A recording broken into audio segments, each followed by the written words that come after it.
ఈ రోజు నేను అందరి సమక్షంలో చెప్తున్నాను, అయ్యా రేవంత్ రెడ్డి, నువ్వు గాని రేవూరు ప్రకాష్ రెడ్డి గాని వాళ్ళ తాత గాని వాళ్ళ అయ్య గాని ఎవరైనా గాని నేనే ఇక్కడ ఎమ్మెల్యేని,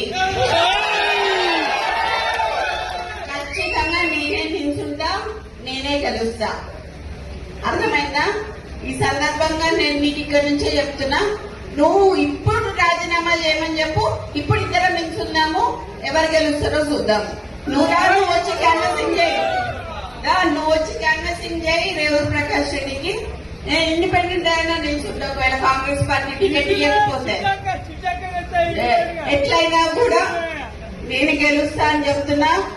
ఈసారి పర్కాల ఎమ్మెల్యేగా నేను పోటీ చేస్తానని ఈ సందర్భంగా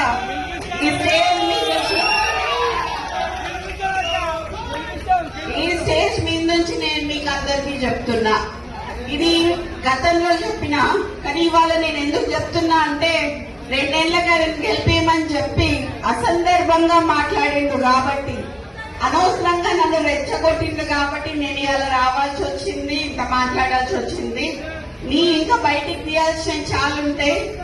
నువ్వు ఇంటెలిజెన్స్ రిపోర్ట్స్ తెప్పించుకొని ఇవాళ అందరు మా లీడర్లు అందరు ఇళ్ల దగ్గర పోలీసులను పెట్టావు. నువ్వు ఇంటెలిజెన్స్ రిపోర్ట్ తెప్పించుకొని ఎందుకంత భయం నీకు?